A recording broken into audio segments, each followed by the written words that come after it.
O Senhor esteja convosco. Ele está no meio de nós. Proclamação do Evangelho de Jesus Cristo segundo Lucas. Glória a vós, Senhor.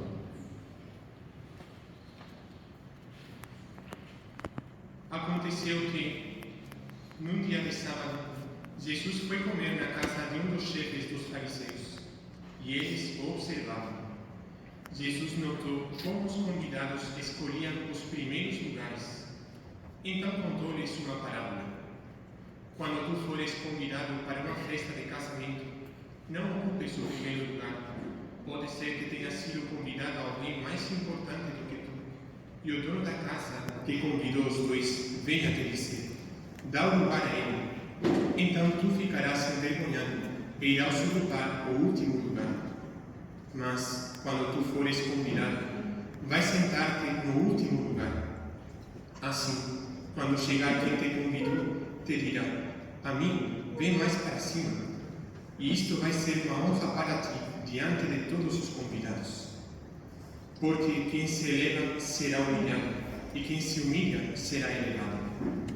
E disse também a quem o tinha convidado: quando tu deres um almoço ou um jantar, não convides teus amigos, nem teus irmãos, nem teus parentes, nem teus vizinhos ricos, pois estes poderiam também convidar-te, e isto já seria a tua recompensa.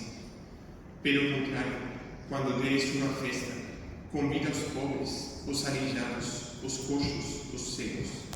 Então tu serás feliz, porque eles não te podem retribuir. Tu receberás a recompensa na ressurreição dos justos. Palavra da salvação. Glória a vós, Senhor. Ave Maria, cheia de graça, o Senhor é convosco.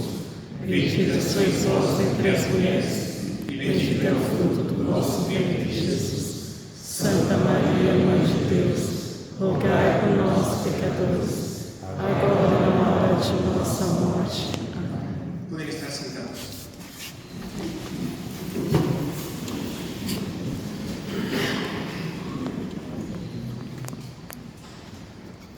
Todos me escutam bem? Sim. Lá atrás também? Tá bom. Começo o sermão com um pedido de perdão, porque tudo que começa com um pedido de perdão termina bem. Sabiam disso? Por exemplo, a missa. A missa, que é o primeiro que nós fazemos na missa? Pedir perdão pelas nossas faltas. E termina super bem, porque recebemos nosso Senhor Jesus Cristo na Eucaristia. Então, para terminar bem o sermão, começo com um pedido de perdão. E o pedido de perdão é muito simples. É que eu não sei falar português bem, eu sou de outro país, e não sei se vocês vão conseguir me entender bem. Então, peço perdão pelo português mal falado, pelo portunhol dito, mistura de português com espanhol. Mas uma coisa eu aprendi no Brasil, que o Brasil, os brasileiros, perdoam tudo. São muito bondosos os brasileiros. E até os erros de português eles perdoam, não é verdade? Todos os brasileiros perdoam qualquer coisa. Desde que a pessoa peça perdão, tudo tem perdão. Então, peço perdão, mas se por acaso alguém não entender o portunhol, a mistura de português com espanhol, por favor, não tornasse assim. Padre, o senhor já está falando mais português, não? Está falando um espanhol estranho, ninguém está entendendo nada. Tá bom? Pode ser? Se começar a me atrapalhar aqui no português, aí alguém levanta o braço e diga: Padre, não estamos entendendo. Certo? Por enquanto, vai? Está entendendo? Sim? Então, falando de portunhol, vou contar uma história que aconteceu justamente na Espanha, uma imagem de Nossa Senhora. Chama-se, um nome muito curioso, chama-se Nossa Senhora da Soterrânea. Subterrânea. Nossa Senhora subterrânea. Subterrânea fala no Brasil assim, que está embaixo da terra. E uma imagem que está, a pessoa vai entrar na igreja, tem uma escada que desce, e Nossa Senhora está embaixo da terra, ou seja, numa cripta embaixo da terra. Por isso chama-se Nossa Senhora subterrânea, mas não só por isso, não. É pela história dela, uma história muito bonita, porque a Espanha era católica. A certo momento, teve uma invasão dos muçulmanos, começaram a invadir tudo. Infelizmente, alguns muçulmanos fazem isso, não? Começam a destruir as igrejas, começam a quebrar as imagens, e quebraram tudo. Então, claro, os cristãos, vendo que os muçulmanos estavam chegando, não conseguiam levar a imagem e a enterraram, à espera de que algum dia essa terra fosse reconquistada e por algum milagre essa imagem fosse encontrada, mas não fosse destruída pelos muçulmanos. Eles fugiram, esconderam a imagem debaixo da terra e passaram séculos, não um ano, 2, 100, 200, 300 anos. Já essa terra era católica, foi reconquistada dos muçulmanos, os cristãos ganharam de novo. E certo dia tinha um camponês arando a terra com a pá. Estava trabalhando normal no campo, certo momento. Aí, nossa, que estranho, tem alguma coisa aqui? Começou a cavar, viu que tinha realmente um objeto, abriu mais. Nossa, encontrou uma imagem de Nossa Senhora que estava escondida na terra faz séculos. Aí avisaram os padres da região, fizeram uma igreja e dedicaram essa igreja à imagem da subterrânea. Ficou onde estava, embaixo da terra. Mas o interessante, além da história, é que antes de descer essa escada, tem uma placa com uma poesia que está em espanhol. Eu vou tentar falar aqui em espanhol e em português, vão me acompanhando, tá bem? Pode ser? Está escrito assim. Vamos lá, ver se conseguem entender espanhol misturado. Se a la subterrânea vas, se você for para a subterrânea, vai, que a Virgem te espera. Que por esta escalera, que por esta escada, vejam que bonito, por esta escada, o sea, vai, você vai, mas desce pela escada. Que por esta escada, que mais, em espanhol, que mais baja, sube mais. Que mais desce, sobe mais. ¿Por qué? Porque vas a encontrar con Nossa Senhora. Que más baja, sube más. Pon del silencio el compás. Isto aqui vou traduzir. Coloca o compasso do silêncio. É interessante a nossa vida. Tem um coro super bonito aqui cantando dos arautos. Em certo momento, não sei se já viram isso em teatro, enfim, em algumas óperas, ou em algum concerto. De repente o mestre está fazendo a música, faz um silêncio, compasso de silêncio. Ninguém sabe o que está acontecendo, de repente a música volta. Coloca o compasso do silêncio, ou seja, para. Deixa de pensar nas coisas do dia a dia. É como quando a pessoa vem aqui. Esquece as coisas do dia a dia, que dá tanto trabalho, temos que voltar para nossas cidades, para o trabalho, para a habitação, para o trânsito, para os problemas. Entra aqui. Nossa, que bonito está aqui, meu Deus do céu. Que igreja tem assim um panorama com este mar tão lindo, que Deus bondoso, dizem que Deus é brasileiro, não? Porque é tão bondoso também, e Deus doou o Brasil de panoramas tão lindos. A pessoa chega aqui, fica em silêncio, na missa, na calma, e veja, é no silêncio que Deus fala. O diabo não quer que façamos silêncio na nossa vida. E a pessoa fica irada o tempo todo. Ei, calma. Coloca o compasso do silêncio. Assiste uma missa com tranquilidade. Voltamos para a história. Coloca o compasso do silêncio. Põe del silêncio e compasso a lo que vayas pensando, ao que você está pensando. Baja e subirás volando. Desce e você subirá voando ao cielo de tu consuelo. Em espanhol, ao céu da tua consolação. O céu é a nossa consolação. Última frase. Que para subir ao cielo sempre se sube bajando. Para subir ao céu, sempre se sobe descendo. Nossa Senhora, se nós queremos ir para o céu, nós não temos que subir na nossa vida, nós temos que descer pelo caminho da humildade, sermos humildes. E os senhores perguntarão por que estou contando essa história. Talvez algum diga, não, acho que o padre estava aí sem fazer nada, de repente chegou aqui, está contando uma história da Espanha, da terra dele e estava contando aqui. Não, também, mas aqui. Mas é porque realmente, isto aqui resume a liturgia de hoje. Isto aqui resume a liturgia de hoje. Nosso Senhor é convidado para um jantar, um almoço, com um fariseu, e Nosso Senhor começa a observar. Está escrito aqui, ele observava. É interessante a pessoa observar as coisas. Aqui, chegar aqui, começar a observar todos os detalhes. Nosso Senhor começa a observar como os fariseus ocupavam os primeiros lugares. Eles queriam subir, eles queriam ser os primeiros, eles queriam ser reconhecidos. E Nosso Senhor conta uma parábola e diz: se você for convidado para uma festa, não ocupe o primeiro lugar, porque pode ser que chegue alguém mais importante do que tu, e aquele, o dono da festa, dizer: você subiu demais, volta para trás. E vai ser muito humilhante. Pelo contrário, Nosso Senhor diz: quando fores convidado para uma festa, ocupa o último lugar.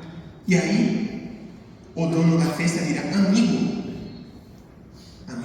os que são humildes são amigos, amigo, vem mais para cima, ocupa o teu verdadeiro lugar. E Nosso Senhor nos diz, como se fosse o céu, uma festa na qual nós temos que ocupar para subir lá os últimos lugares, entrar no caminho da humildade. A pessoa pode pensar: padre, mas o senhor não sabe, mas eu aqui, eu sou muito importante, eu tenho um monte de carreiras, eu tenho um super carro, eu cheguei aqui com um super carro, eu sou dono de uma empresa, eu ganho não sei quanto por mês, eu sou alto, como que vão me humilhar, como que vou ser o último? Eu já sou tanto. Primeira leitura, Eclesiástico. Deus responde a essas pessoas. Diz: na medida em que fores grande, deverás praticar a humildade, e assim encontrarás graça diante do Senhor. Muitas vezes a pessoa diz: peço a Deus e não me atende. Ei, você não tem que pedir: Senhor, atende-me. Faz o caminho da humildade. Reconhece que você não é nada. Sabe o que é a humildade? A humildade é a verdade. Nós não somos nada. Por que estamos aqui hoje? Por que estamos com vida? Foi Deus que nos criou. Alguém pediu para ser criado? Alguém fez alguma coisa para ser criado? Nada. Foi Deus na sua misericórdia, assim como Deus criou panoramas tão lindos como vemos aqui neste lugar, também Deus criou almas lindas. Nossas almas podem ser muito lindas se nós percorremos o caminho da humildade. Mas no dia a dia, nós temos que analisar se realmente somos humildes ou não. Porque a pessoa pode pensar que é humilde, mas muitas vezes não demonstra ser humilde. Primeira dica para saber se eu sou humilde. Sabe qual é? Quantas vezes no dia a dia eu falo de mim? Porque eu. Nós temos um professor uma vez, falava todo tempo de si, fazíamos uma tabelinha, acho que não deveríamos fazer isso, mas enfim, mas aqueles quadradinhos assim, para ver quantas vezes falava a palavra eu. Pessoa que fala muito de si, orgulhoso. Pessoa que quando lhe dizem alguma coisa, quando lhe corrigem, não aceita. Chega, por exemplo, vamos dar um exemplo aqui, vida familiar, esposos. Chega o esposo em casa, pai de família, do trabalho, chega em casa e, por exemplo, a senhora de casa diz: prepara o jantar, e o dono da casa diz, o esposo diz: nossa, mas a comida está fria, a comida está horrível. Já é orgulhoso. Mas a pessoa diz: então você prepara a sua comida. Não está aceitando uma humilhação. Quando alguém nos diz alguma coisa, aproveitemos para entrar no caminho da humildade. Aceitemos. Nosso Senhor Jesus Cristo, maior humilhado, não teve na história. Ele fez alguma coisa má? Não. E ele foi crucificado. Ele reclamou de algo? Nada. Falaram tudo contra ele. Nada. Está escrito: como uma ovelha, um cordeiro, não abria sua boca, não reclamava. E tem pessoas que reclamam de tudo. Terceiro sinal para ver se a pessoa é orgulhosa. Reclamar e ficar o tempo todo reclamando. Por quê? Está reclamando demais. Certa vez, com Santa Teresa de Ávila, a grande, ela que era muito grande, porque era muito santa. Sabe o que aconteceu uma vez? Ela estava caminhando na rua para ver como a pessoa tem que aceitar qualquer humilhação, hein?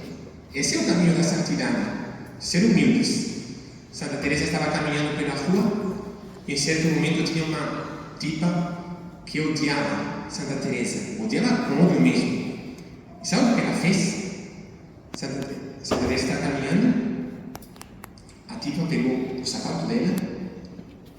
Isso estamos falando no século XVI. Os sapatos não são os sapatinhos de hoje em dia que são todos fininhos assim, com salto alto. Era um sapato de madeira, um tamanho gigante assim. E a tipa era só o tamanho. E Santa Teresa, deu um sapataço na cabeça dela. E as que estavam perto dela disseram: Teresa, o que fazemos com essa tipa aí? Santa Teresa disse: não faça nada. Por quê? Ela merece. Se não faça nada, deixa assim. Mas porque ela te humilhou? Se não faça nada, olha a frase: não faça nada porque eu mereço. Santa Teresa, que era uma santa, dizia: mas eu mereço essa sapatada. Quando alguém nos humilha por qualquer coisa, alguém aqui recebeu um sapataço na cara? Acho que não. Acho que ninguém. Nunca foi tanto assim, me parece. Mas quando recebemos alguma humilhação, ótimo. Não se levantar como um vulcão. Não, porque eu mereço. Nós merecemos. Sabiam que cada pecado que nós cometemos, um pecado venial, por exemplo, uma preguiça, pela teologia eu mereço a morte. Mereço que Deus me mate. Por um pecado venial, nada. Por um pecado mortal, por exemplo, domingo que não vou à missa, porque não quero. Eu sei que é obrigatório ir à missa nos domingos, porque me ensinaram no catecismo. E se eu me esqueci, porque a minha consciência está cheia de pó do pecado. Eu só sabe que eu tenho que ir à missa nos domingos. E não só num lugar bonito assim, qualquer lugar. Pode vir aqui todos os domingos. Mas a pessoa tem que ir à missa nos domingos. Um domingo que não vou à missa porque eu não quero, porque eu prefiro fazer outra coisa, porque eu prefiro sair com os amigos numa festa de aniversário, ou assistir um jogo de futebol, ou qualquer coisa assim, a pessoa peca mortalmente. E o castigo merecido é o inferno. O inferno. A pessoa mereceria, nesse momento, eu não vou à missa. Domingo para segunda-feira, vai dormir, não acorda mais. Morreu, vai para o inferno. Isso que nós merecemos pela justiça divina. Mas Deus espera o momento no qual nós nos humilhemos e batamos no peito e peçamos perdão. Eu mereceria um castigo eterno. E entretanto, se eu peço perdão e me humilho no lugarzinho aí, que é um confessionário, não existe isso de pedir perdão diretamente para Deus. Deus quis que os padres atendessem em confissão. Aqui sempre tem confissões. Sempre. Antes da missa, durante a missa, depois da missa. E a pessoa pode pedir perdão. Quem se humilha pedindo perdão, reconhece que ele não é nada, que é um desastre, que peca, como se humilhou, como desceu por essa escada da humilhação, Deus o eleva. E a pessoa vai carregada de pecados, e quando a pessoa se confessa, Deus limpa tudo isso, lava toda aquela sujeira, todo aquele peso que carregava dentro da alma, tudo isso tirado, é limpado, é lavado, e a pessoa se torna um anjo, e as portas do céu estão abertas. E aí se aplica a frase do nosso Senhor, que diz aqui: quem se humilha será elevado, e quem se eleva será humilhado. Aqueles que não reconhecem suas faltas, que não pedem perdão, que não se confessam, quando chega a hora da morte, ele que achava que estava muito em cima, vai descer. e aquele que do contrário que se confessa que pede perdão, que desse, Deus o faz subir para o céu. Louvado seja o Senhor Jesus Cristo. Para sempre seja louvado.